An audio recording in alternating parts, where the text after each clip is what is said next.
বাজারের আরো খবর জানবো আমরা। আমাদের সাথে কারণ বাজার থেকে যুক্ত হচ্ছেন আমাদের সহকর্মী সুমন মাহমুদ।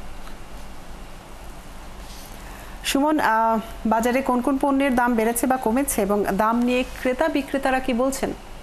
মানে সরকারি ছুটির দিন আর এই ছুটির দিনে ক্রেতারা বাজারে একটু বেশি আসেন এবং এক সপ্তাহের বাজার তারা আসলে সংগ্রহ করে নেন। ঠিক একইভাবে কারণ বাজারের আজকে যে পরিস্থিতি সেক্ষেত্রে ক্রেতার সমাগম মোটামুটি রয়েছে।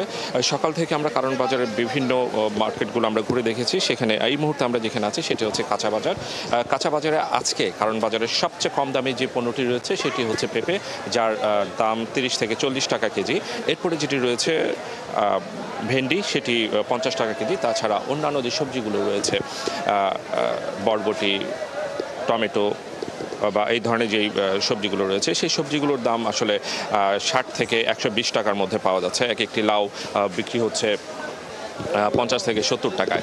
তাছাড়া আমরা সকালবেলা এসে যে মুরগির বাজার একটু ঘুরে দেখেছি, মুরগির বাজারে যে বিষয়টি আমরা দেখেছি সেটি ব্রয়লার মুরগির দাম গত সপ্তাহে 140 থেকে 150 টাকা বিক্রি হলো, আজকে ঠিক 10 থেকে 20 টাকা বৃদ্ধিতে কোনো কোনো জায়গায় 170 টাকাও বিক্রি করতে দেখেছি আমরা। তাছাড়া সোনালী যে মুরগিটি রয়েছে সেই সোনালী মুরগি গত সপ্তাহে আমরা দেখেছি 260 থেকে 270 টাকায় বিক্রি হচ্ছে, কিন্তু এই দিনে আমরা আজকে এসে বাজারে দেখেছি সেই সোনালী মুরগির দাম বিক্রি হচ্ছে 300 টাকায়। তাছাড়া গরুর মাংস, মুরগি, খাসির মাংস এবং মহিষের মাংস যেটি রয়েছে সেটি পূর্বের যে দাম ছিল সেই দামে বিক্রি হচ্ছে। আগের বাড়তি দামে এখন বিক্রি হচ্ছে চালের গত এক সপ্তাহে চালের দাম বাড়েনি।